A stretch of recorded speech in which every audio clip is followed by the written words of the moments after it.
Hey, what's up everyone? Dave here with another exciting tutorial, and today I'm going to talk about tangent space normals versus bump maps, okay, and kind of demystify this and why they look, I don't know, kind of weird.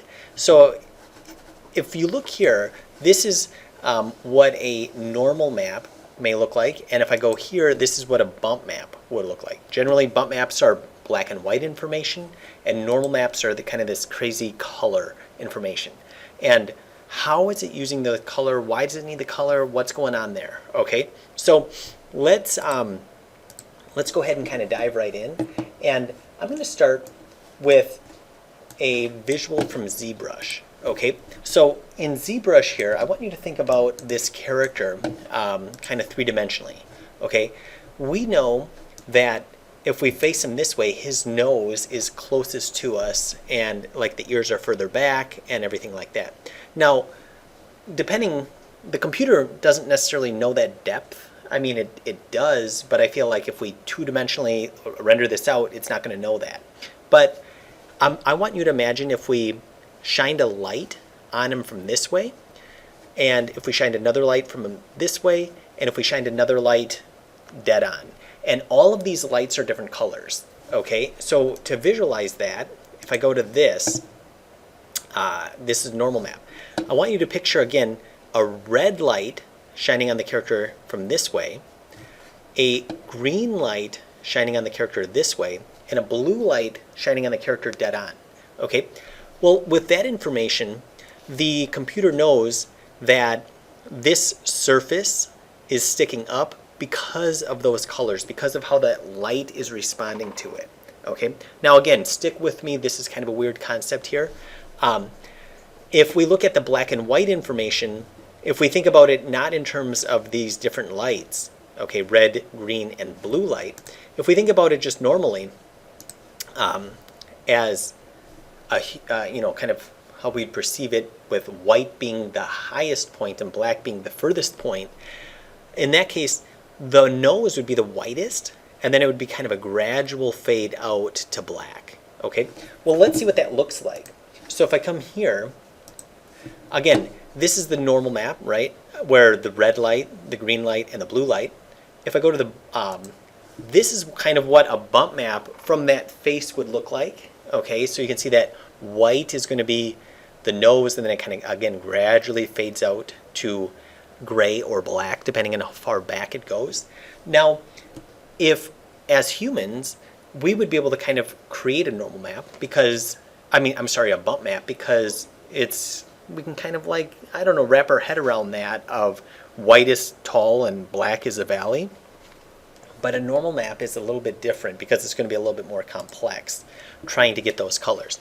Now, granted, it's not going to look like nice and pretty like I have here, because I feel like our character would obviously have to be UV mapped and all of that, and usually laid flat. But I feel like when it lays flat, it's confusing to look at. Now, what you might say is, well, what if I had a normal map and I just changed it to black and white? Well, if I go like this, if I go to black and white, that's not going to work. And the reason that that's not going to work is because, let me just go black and white, is if you think about this kind of as a spike sticking up, this side would stick up because it's white, and then it would get dented in here because it's black, okay, or dark. So you can see that that would actually give the wrong information. But as a normal map, it knows that the light was catching, the red light was catching here, the green light was catching here, and that's kind of magically told to push it up. Again, a lot more confusing to think about.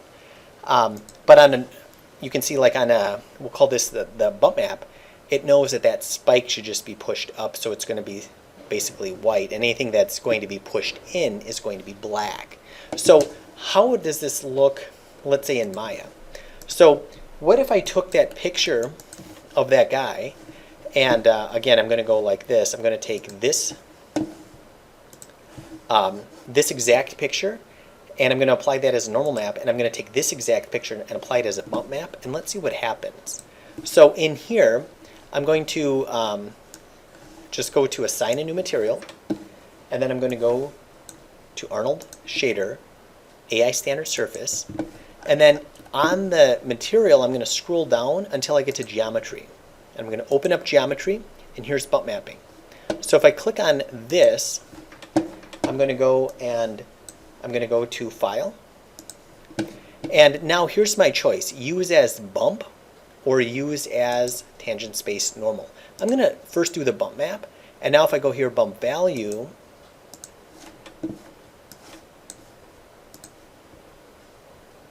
so here's the bump.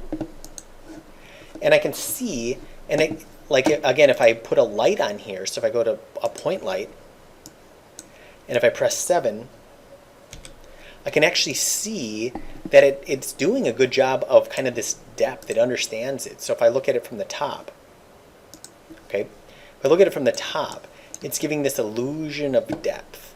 Okay, I can see that his nose is lit up on this side and shadowed on this side, and when I move the light over here, the reverse is true. So it's not an image of him.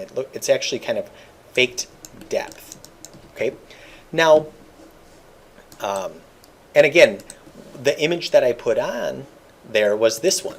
Okay, so it knows that white is close and goes further back. Now I'm going to try putting on this one here. So if I go here, I'm just going to go Material Attributes. And I'm going to break this off. So I'm going to right click, break connection. And now this time I'm going to click on this, and I'm going to put on the normal map. So I'm going to switch this to tangent space normals. And then I'm going to click here. And then I'm going to put on the normal map. Okay, I'm also going to switch this to raw. Okay, cool. And that's it. Now I feel like, again, what image did I put on? I put on this, literally this one right here. And now I can see that when I move it, I still get an illusion of depth. And it looks three-dimensional. And I should point out on both of the normal map and the other one, if I look at it directly from the side, I can see that it is just an illusion. It is totally flat. In fact, this could just be one polygon. Okay, I can actually go like this. And now it is literally one polygon, but it's going to still maintain that kind of that depth information. Now, video games are going to prefer a normal map, and bump maps, I feel like, are kind of rarely used. I feel like when you're learning, maybe you're using it to just kind of understand the concept. But I feel like, now, the other thing I want to point out is that the way that I'm showing this is not a proper way to make a normal map or a proper way to make a bump map. That'll be in a different video. But I feel like what I'm trying to do here is I'm trying to have you understand the concept behind a bump map and the concept behind a normal map. So again, you can see that the computer is understanding depth two different ways. On a bump map, it's understanding depth by white is up, black is down. On a normal map, it's understanding depth because of a red light, a green light, and a blue light, taking that information and processing the depth that way. So again, hopefully this was helpful. If you like this, put some comments below. Make sure to like and subscribe, and I will see you next time.